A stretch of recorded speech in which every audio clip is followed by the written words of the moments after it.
Bismillahirrahmanirrahim. Assalamualaikum warahmatullahi wabarakatuh. Perkenalkan, saya Dwi Salsabila Putri Rahayu. Di sini saya akan menjelaskan tentang pluralisme agama dalam perspektif Islam, implementasi, serta tantangan di dunia modern. Yang pertama, kita akan membahas kepada konsep pluralisme agama dalam perspektif Islam. Pengertian dari pluralisme agama. Pluralisme agama merupakan suatu pandangan yang mengakui dan menghormati adanya keberagaman agama yang ada di dunia atau keberagaman keyakinan yang ada di dunia. Dalam konteks ini tidak hanya dilihat dari keberagaman agama saja, akan tetapi juga dilihat juga sebagai suatu pendekatan yang mendorong kepada dialog, kerjasama, serta menciptakan harmoni di antara penganut agama-agama yang berbeda. Dalam perspektif Islam, pluralisme agama ini berakar dari Allah Subhanahu wa Ta'ala yang menciptakan manusia dalam berbagai agama, suku, bangsa yang tujuannya luhur untuk mengenal, memahami, serta menghormati satu sama lain.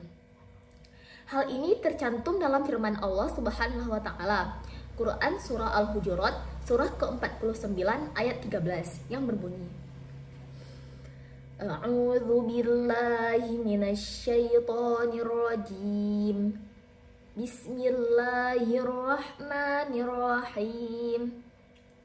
Ya ayyuhan nasu inna khalaqnakum min dzakarin wa untha وَجَعَلْنَاكُمْ شُعُوبًا وَقَبَائِلَ لِتَعَارَفُوا إِنَّ أَكْرَمَكُمْ عِندَ اللَّهِ أَتْقَاكُمْ إِنَّ اللَّهَ عَلِيمٌ خَبِيرٌ, yang artinya, wahai manusia, sungguh kami telah menciptakan kamu dari seorang perempuan dan seorang laki-laki. Kemudian kami menjadikan kamu berbangsa-bangsa dan bersuku-suku agar kalian saling mengenal. Sungguh, orang yang paling mulia di antara kalian di sisi Allah adalah orang yang paling bertakwa. Sungguh, Allah Maha Mengetahui, Maha Teliti. Ayat tersebut tercantum pada surah Al-Hujurat, surah ke-49, ayat ke-13. Ada 3 aspek penting dalam pluralisme agama.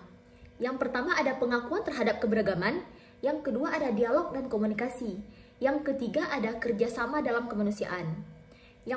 Pertama kita akan membahas yang pertama ini, yaitu pengakuan terhadap keberagaman.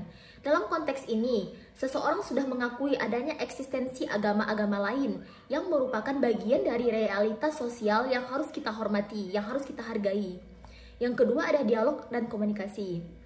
Dialog dan komunikasi ini menjadi sarana untuk mengedukasi kita dan memperluas wawasan tentang ajaran sambil berpegang teguh pada agama dan keyakinan kita masing-masing.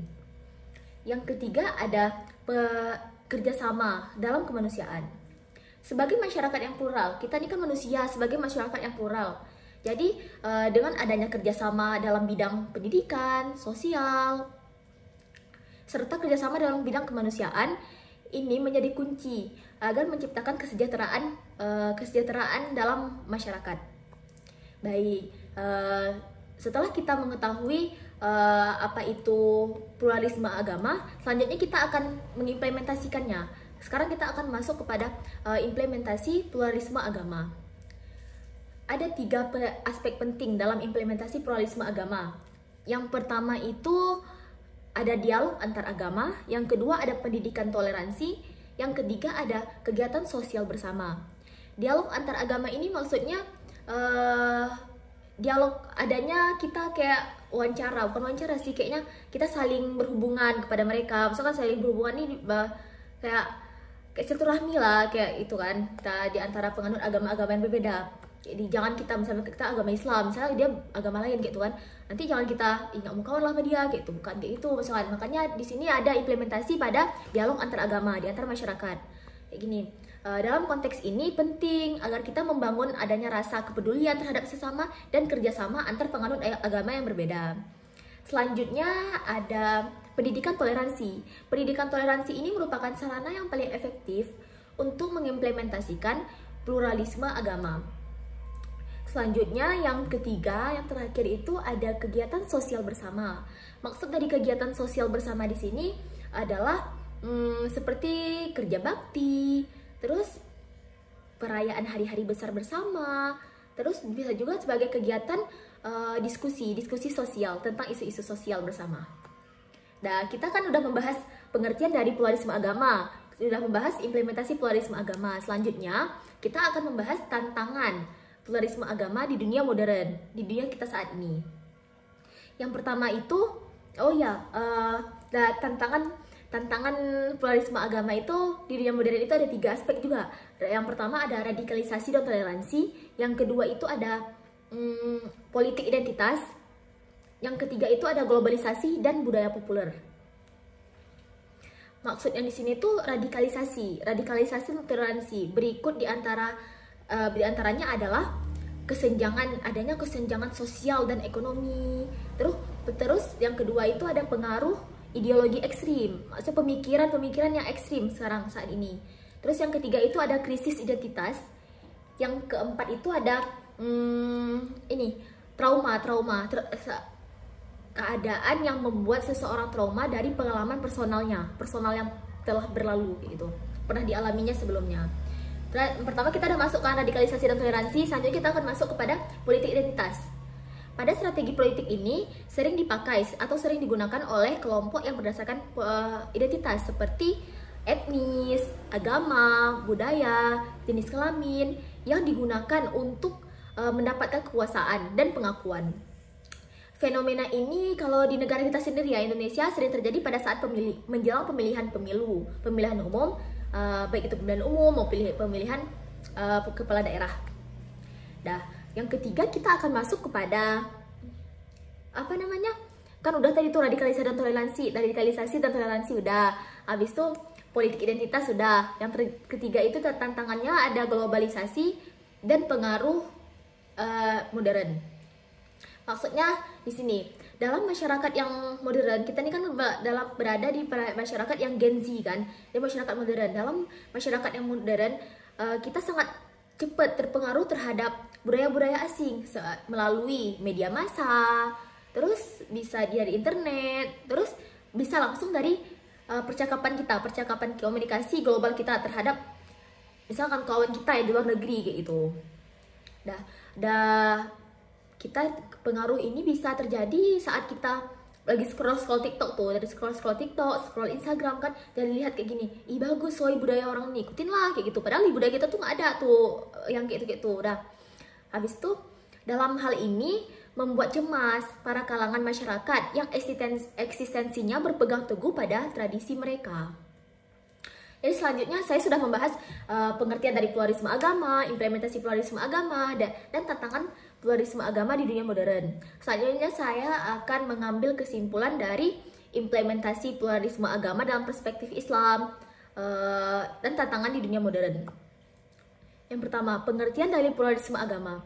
Pengertian dari pluralisme agama adalah suatu pengakuan, suatu pandangan yang mengakui dan menghormati adanya keberagaman agama atau keyakinan yang ada di dunia. Dalam konteks ini tadi tidak hanya dilihat dari keberagaman yang ada di dunia aja, keberagaman agama yang ada di dunia aja, akan tetapi juga sebagai mendorong kita dalam pendekatan untuk menciptakan harmonis di antara penganut agama-agama yang berbeda. Yang kedua ada aspek penting dalam pluralisme agama tadi. Kita akan sebutin aja di sini karena kita sudah menjelaskannya sebelumnya. Yang pertama itu ada pengakuan terhadap keberagaman, yang kedua itu ada dialog dan komunikasi, yang ketiga itu ada kerjasama dalam kemanusiaan. Terus kita akan masuk kepada implementasi pluralisme agama. Implementasi pluralisme agama itu yang pertama adalah dialog antar agama, adanya komunikasi antara penganut agama yang berbeda yang tadi. Terus yang kedua itu ada pendidikan toleransi. Itulah kita kemanapun kita membutuhkan pendidikan agar kita mengetahui apa-apa aja yang bisa kita saat komunikasi dengan orang agama yang berbeda, apa-apa saja yang bisa kita bilang, apa-apa aja yang enggak. Berarti kita kayak nih, jangan kita bilang pokoknya jangan sampai menyinggung orang tuh kayak gitu. Nah, itu dengan adanya kita pendidikan, jadi kita mengetahui kan mana yang baik, mana yang buruk kayak itu, bisa membedakan. Nah, yang ketiga itu tadi kan dialog antar agama, kedua pendidikan toleransi, yang ketiga itu ada kegiatan sosial bersama. Dan yang terakhir kita akan membahas tentang tantangan di dunia modern, kesimpulannya. Yang pertama tadi kan ada tiga kan, ada tantangannya. Yang pertama ada radikalisasi dan toleransi, yang kedua ada politik identitas yang pada saat pemilu tadi. Terus yang ketiga itu ada yang namanya globalisasi dan pengaruh modern. Baik, cukup sekian yang dapat saya sampaikan. Mohon banyak maaf, banyak kata-kata yang masih kurang. Wabillahi taufiq wal hidayah. Wassalamualaikum warahmatullahi wabarakatuh.